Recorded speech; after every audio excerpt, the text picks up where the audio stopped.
What's up, guys? Welcome back to Pound for Pound House. GOAT or GOAT? I felt like this needed to be talked about because people are calling Alex Pereira the GOAT. And in my opinion, Jon Jones is pretty much the GOAT. I mean, there's nobody. There's other arguments, but Jon Jones is, in my opinion, is the GOAT. But Alex Pereira being the GOAT, I feel like this needs to be talked about. Something needs to be said about this. And I know people are mentioning, like Chael Sonnen was mentioning, how if he goes to heavyweight and wins, he becomes the GOAT. Some people are even calling him the GOAT already. I just feel like it's just too soon. I get it. He's done spectacular things. He went from, middleweight championship, and then he went to light heavyweight and he won. He's beat also, prior to that, ex-champion. Then he's beat, who was the, current champion, or was a current champion. Well, he beat two current champions that were supposed to be current champions, but were out due to injury, whatever. Great. He did that. I'm not taking that away from him. I mean, I was talking to one of my buddies, and one of the things he did mention, which kind of made a lot of sense to me, was you can probably call him a GOAT of combat sports. I mean, yeah, he doesn't have an Olympic championship or Olympic medal, sorry, but he definitely has done it all in the sense where kickboxing, and he's won in different divisions there, and he's been a multiple time kickboxing champion, and he's come to MMA and has dominated in some sense, and won in middleweight and won the light heavyweight, and now it's talking about going to heavyweight, which is crazy, but hey, amazing. But does that make him the GOAT? I mean, I don't know. Like, just because he goes up to heavyweight, and let's just say he does beat Tom Aspinall, or if he fights Jon Jones and somehow beats Jon Jones, which I don't think it does happen, but let's just say he does, because I don't doubt his power. I don't want to doubt him anymore, because obviously that hook is crazy. That left hook is from like hell. So I'm not even going to doubt him, but not completely doubt him, but I also can't doubt Jon Jones at the same time. Jon Jones is actually the only fighter that moved up and has been undefeated. Well, not considering his DQ, but he has been undefeated and has won two titles in two different divisions. So I think he's the only one to ever do that, right? So I was reading that somewhere, and that's a crazy accomplishment in itself. But the thing about Jon Jones is also that Jon Jones stayed in the division he was in, the light heavyweight division, and he dominated. I mean, let me tell you, some casual fans that just are starting to watch UFC very, very recently don't know that Jon Jones has been through a list of killers. Like, he's been through Shogun, through Rampage, through Rashad Evans, through Lyoto Machida. I mean, he's beat some of the best of the best. Yeah, if you started watching him toward the end of his career, there's some questionable wins, I want to say, but he's had some insane fights. The Gustafsson fight, like, how can you forget that? That was like one of the best fights ever, and people even can argue that he might have lost that first fight. So amazing. And then his DC rivalry, forgot that part. DC rivalry, hello. Amazing career this guy has had. Yeah, he's had some, unfortunately, some stains on his, his career, in the sense where getting hit for peds or whatever. But I mean, as a fighter, as an overall fighter, with all the tools and everything that he has one of the best resumes, I think, ever. I don't think there's anybody that could beat his resume. He's defended he has more title defense than I think Pereira has fights in the UFC. So it's hard to compare, you know what I mean? And to say that, Pereira is the GOAT, or even if Pereira moves to heavyweight and becomes the GOAT, I think that's crazy. I think it's crazy. It's just that I get it. Jon Jones is not as active right now. He hasn't He wasn't as kind as Jamal Hill or Yuri, to give up his title after a, injury or whatnot. But he's also at the end of his career at this point. And, I get it. I would want to go out on top too. I would want to be like Khabib. Khabib got a chance and he left on top. I even make the argument that Khabib has more of a GOAT status than Pereira.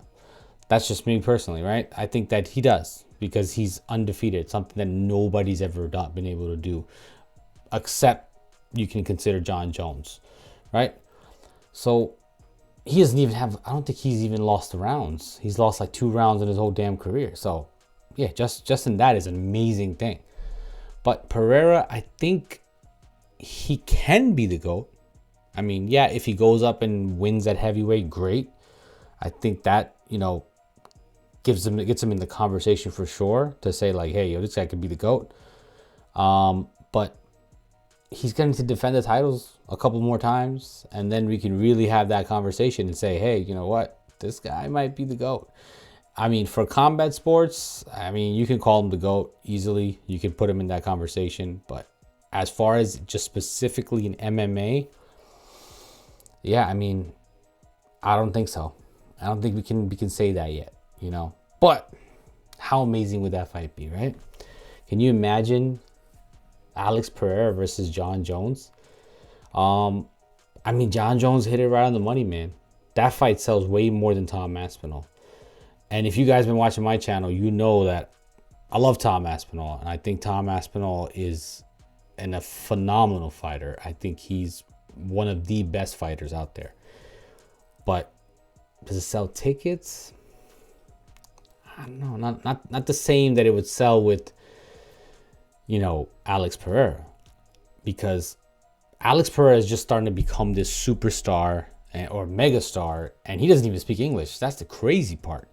There's other fighters out there that, people know of that are amazing, like Jose Aldo, who just fought at 301. And, people know of him, doesn't speak a lick of English or doesn't speak English really. And, not many people know him, but they don't know the crazy. He's not a megastar anymore. He's not really a megastar at all. I don't think he was ever. But he was a star in Brazil. But Alex Pereira has become a star everywhere. Like, everybody understands Chama. That's all they understand. Nobody understands anything else. It's like Chama. Okay, yeah, you know who that is. Stoneface, Pereira. Like, it's just that he has these simple things he's done, and he's become a megastar. And obviously, he's had the knockouts to show. He took out Yuri, which was questionable. Obviously, Jamal Hill took him out. The Izzy fight, which was amazing. Sean Strickland, all those people that he's fought, and he's done such amazing things with them, as knocking out wise. But him versus John Jones, I think could be like one of those top 5 McGregor things. I feel like McGregor's name value has obviously gone down since he hasn't fought in 2 years, and he's also been on a losing streak. But when it comes to this fight, even though Jones hasn't been as active, and his last fight was against Cyril Gane, which ended fairly quick, I think this fight sells and becomes one of the top selling, more than 300 even. That's my opinion. As long as they build the card right. Everybody wants to see John Jones and Alex, but if they build this card right, this becomes like top 5, somewhere in the top 5 easily in selling. It has a name value. These two guys, they'll sell the shit out of this. There is a kind of a little rivalry there too, if you really think about it. Alex is Glover's protege, maybe you could say. I don't know, maybe not, but whatever. He's under Glover, and Jones has beat Glover. So, hey, this makes for a good, payback type of thing, kind of like what happened with Jamal Hill. The only thing about Jones now is that Jones won't keep it standing. We know this, and I know this, and I feel like everybody knows this. This fight, I mean, he's not gonna play it like Jamal Hill. He's not gonna be like, yeah, you know what, I'm gonna try to beat this guy at his own game standing up. Jones ain't doing it. Let's just be honest. Jones is gonna be the smart. Just play this smart. He's gonna be like, I'm gonna fuck this guy up my way. Take this guy down, choke his ass out, call it a day. Be the GOAT forever. Walk out, you know, heavyweight champ, just to solidify it and say, that's it, I'm the best. And shit, more power to him. He doesn't even have to fight Stipe. Nobody, I mean, listen, Stipe's considered the greatest heavyweight of all time for now. But nobody's even going to care if he didn't fight Stipe. Let's be honest. Nobody's going to care. Nobody's going to be like, oh my God, he dodged Stipe or some shit. Nobody's going to give a shit. Honestly, nobody's going to care if he doesn't fight Aspinall either. If he fights Alex, they're not going to care about anybody else. Nobody's going to care. And I agree with that. Why should you care about anybody else at that point? I mean, John Jones has fought everybody in his previous division. And at this point, he doesn't need to fight every single person in heavyweight to prove who he is. But him fighting Alex Pereira, UFC signed the check, man. Signed the check for these guys. Give them the money. Give them the money. Because this fight, make it happen. It's the real fight. It's what it is. I mean, I think he's done with his injury too. I think John Jones is like, what is that, like almost a year now on his injury? Is it? Yeah, I think it's been about almost a year. So he's basically coming back at this point. So, and Alex is not injured, not harmed. You know, set his ass up with a new, put him in UFC 306 or some shit, 307, whatever you guys want to throw it in, 305. And dude, put him in the Sphere or some shit. Trust me, it's selling. And it's selling like crazy. But yeah, I mean, if I had to do an early prediction though, I would say John Jones wins though. John Jones wins by submission. I think most of you would agree. Most of you. Unless you're just sitting on a hype train with Alex Pereira. And just as a disclaimer here, I have nothing against Alex Pereira. I actually think Alex Pereira is a badass fighter. I think he is one of the coolest characters that has emerged. You know, so nothing against Alex Pereira. I think Alex is a very, very great fighter. And, you know, I might sound like I'm talking shit about him, but I'm not. I'm really not. I just, when it comes to an argument of a GOAT, there's so many other people I feel like that are out there. So many other guys, not so many, but like a few other guys that I can think of more than him. And I think it's just all out of recency bias that people are just looking at. So that is my humble opinion on this. But let me know your guys' thoughts. Do you guys think Alex Pereira is the GOAT? Do you think if he wins the heavyweight championship that he should be called the GOAT? Yeah, let me know what you guys think. And I'll see you guys in the next one. Chama. So if you're enjoying the content, please consider subscribing. And don't forget to hit the bell icon so you can see all the new videos I upload.